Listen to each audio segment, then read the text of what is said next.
लेते क्यों? क्योंकि हमें ये पता है इस चौपाई का अर्थ। आपको भी हम बता रहे हैं कि बोले बेहसी महेश तब ज्ञानी मूढ़ ना कोई, ना कोई ज्ञानी ना कोई मूढ़, ना कोई ज्ञानी ना कोई अज्ञानी। भगवान जिसे जब जैसा बनाना चाहे वो वैसा हो जाए। नारद जी जैसे ज्ञानी, नारद जी जैसे भक्त की बुद्धि बिगड़ गई कि नहीं? अभी बताएंगे हम आपको। रावण जैसे ज्ञानी, रावण जैसे विद्वान की बुद्धि भ्रष्ट हो गई कि नहीं? कैकई जैसी माता, राम को दूध पिलाने वाली, बुद्धि भ्रष्ट हो गई कि नहीं? फिर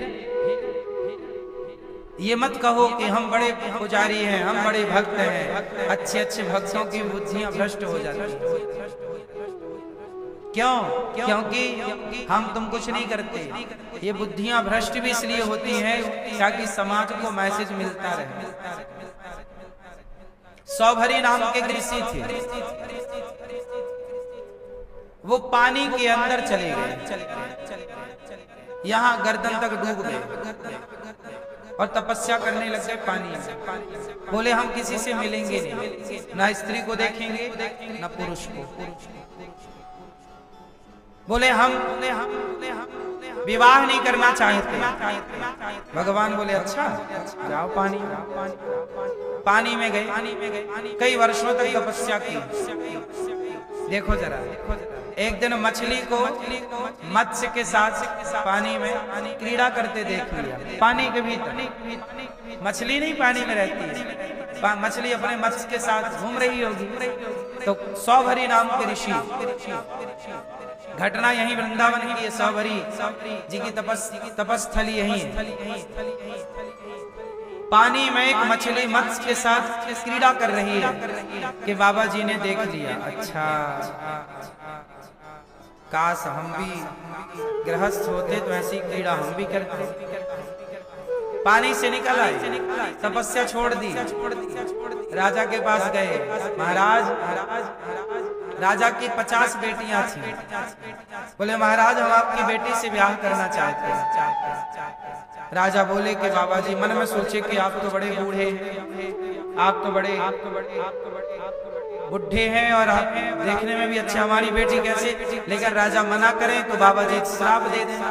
तो राजा को लगा कि एक काम करो महाराज, अंदर जाओ, हमारी बेटियां बैठी हैं 50, जो बेटी आपको पसंद कर लेगी आप उससे ब्याह करें।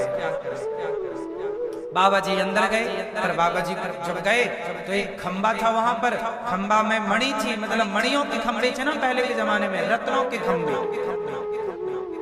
तो उसमें उनका चित्र दिखाई पड़ा, प्रतिबिंब, जैसे दर्पण में आपका दिखता है ऐसे मणि में दिखाई। अरे हम तो बुढ़े हैं, हमसे कौन ब्याह करेगा? हमारे तो इतने बड़े बड़े जटाएं, इतने बड़े बड़े बाल, इतनी बड़ी बड़ी दाढ़ी, और हम पानी में रहते रहते हमारी चमड़ी बिल्कुल गल गई है, कहाँ अच्छी रखी है, हमसे ब्याह करेगा कौन? तो सौभरी ऋषि ने अपने तप के प्रभाव से अपने को यंग कर लिया, जवान और सुंदर हो गए। तपस्वी साधु थे, तप के बल से जवान हो गए, सुंदर हो गए। जब गए 50 कन्याओं के बीच में तो 50 मोहित हो गए। बोले हम करेंगे ब्याह इनसे, हम करेंगे ब्याह इनसे, हम करेंगे। तो बाबा जी ने 50 से ब्याह कर लिया। सोचो 50 ब्याह हो गए। तो जो कामदेव को जीतने का दम रख रहे थे, कामदेव जी हम जीत गए, ऐसी बातें कर रहे थे। भगवान बोले अच्छा तुम्हें जीतने का घमंड आ गया तो तुम्हारा घमंड तो तोड़ना पड़ेगा। तो भगवान ये जो करते हैं ना, सब घमंड इत्यादि तोड़ने की व्यवस्था करते हैं। सौभरी ऋषि के घमंड को तोड़ने के लिए 150 ब्याह उनके हो, फिर 50 ब्याह होने के बाद उनके बच्चे हुए, फिर उन्हें वैराग्य हुआ। अरे राम राम राम, हम कहाँ थे, तपस्वी थे और कहाँ गए। फिर सब छोड़ के तपस्या की, तब फिर उनका कल्याण हुआ। कुल मिला के सारी कथा ये समझाती है कि आप ये मत कहो कि हमने काम को जीत लिया, हमने क्रोध को जीत लिया। ये मत कहो कि हमने ये पढ़ करके ये ज्ञान पा लिया। कोई ज्ञानी नहीं, कोई मूढ़ नहीं। आप कुछ कर रहे हैं तो ये भाव रखो कि भगवान हमसे अच्छा कार्य करा रहे हैं, या कोई हमारा ज्ञान नहीं है, कोई हम अपने ज्ञान से थोड़ी कुछ कर पा रहे हैं। कुछ पा गए तो ये मत सोचो कि हम पा गए, नहीं, ये भगवान ने कृपा की तो मिल गया, उनकी कृपा से, वरना हमारा कोई बल पराक्रम नहीं। नहीं नहीं तो ज्ञानी मूढ़ ना कोई ज्ञानी नहीं, कोई मूर्ख नहीं। जब भगवान जिसे जैसा बनाए वो वैसा व्यवहार करे। कई बार आप अपने पड़ोसन को कहते हो, यार ये महिला तो बड़ी समझदार थी, ये तो बहुत समझदार थे, लेकिन आज ऐसी बात कर रही है, हमें तो बिल्कुल विश्वास नहीं हो रहा कि ये महिला ऐसी हो सकती है, लेकिन कई बार वो वैसी हो जाती है। ऐसा हुआ कि नहीं? कई बार आप कहते नहीं ये आदमी तो बहुत अच्छा था, ये तो ऐसा कर ही नहीं सकता था, लेकिन वही फिर वो काम कर लेता कि जो आपको भरोसा नहीं होता कि भाई ये तो ऐसा नहीं था, इसका मतलब वो वैसा नहीं था। बात सही है कि वो वैसा नहीं था, लेकिन वो वैसा हो गया, क्योंकि कब कोई ज्ञानी की तरह दिखने लग जाए, कब कोई मूर्ख की तरह व्यवहार करने लग जाए, ये आपके हाथ में नहीं है, ये भी ईश्वर के हाथ में है। इसलिए अभिमान मुक्त होकर सदा ईश्वर के अधीन रहा करो। किसके अधीन रहोगे? अब सुनो आगे क्या हुआ एक दिन की। अब देखो नारद जी को शंकर जी कह रहे हैं कि नारद जी ने एक बार श्राप दिया। क्यों दिया? पूरी कथा सुनो। एक बार नारद जी जा रहे थे आकाश मार्ग से, नारायण नारायण कीर्तन करते हुए, तभी उन्होंने देखा कि हिमालय के तट पर एक सुंदर सा वन है, हरा भरा। तो नारद जी को लगा यहाँ बढ़िया हवा चल रही है, ठंडी ठंडी, और यहाँ थोड़ा बैठ के ध्यान किया जाए भगवान का। तो नारद जी बैठ गए गंगा के किनारे, और गंगा के किनारे बैठकर भगवान का ध्यान करने लग गए नारद जी। और जब नारद जी भगवान का ध्यान करने लग गए तो नारद जी बहुत बड़े भक्त ऑलरेडी हैं, इसमें कोई आश्चर्य है नहीं। तो नारद जी जब ध्यान करने लग गए तो देवराज इंद्र घबरा गए। कोई भी आदमी तपस्या करता है ना तो इंद्र की धड़कन बढ़ जाती है। इंद्र को लगता है कहीं ये हमारा स्वर्गलोक ना पाले। तो इंद्र घबराए कि नारद जी तो कई महीने हो गए बैठे ही हैं, ऐसा तो ना कि कहीं नारद जी इंद्र लोग हड़प लें। तो इंद्र ने क्या किया? नारद जी का ध्यान भंग करने के लिए अप्सराओं को भेज दिया। अप्सराएं, हाँ, ये अप्सराएं बड़ी खतरनाक होती हैं, ये सबका रास्ता भटका देती हैं। आजकल के लड़का पढ़ते लिखते नहीं, अप्सराओं के चक्कर में पड़े रहते हैं। ये अप्सराएं तब भी थी और आज भी है, कहीं गई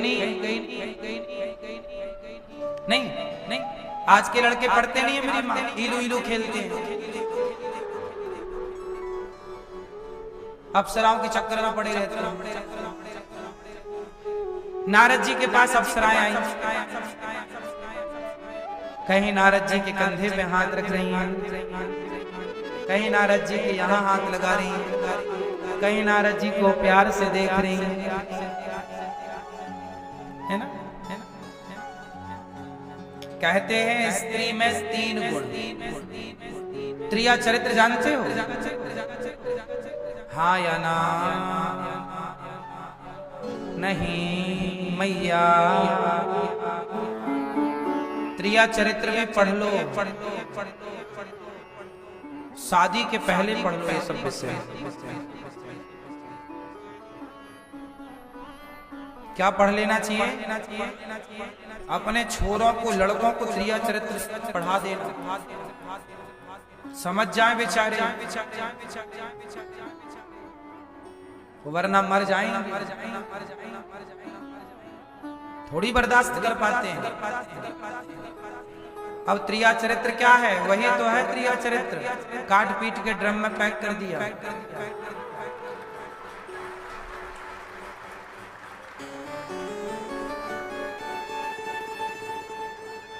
यही तो त्रिया चरित्र है। अपने पति को दे दिया जहर, अपने पति को दे दी नींद की गोली और काट दी, और दूसरे के संग इलू इलू खेल रही है। यही तो त्रिया चरित्र। हाँ या ना?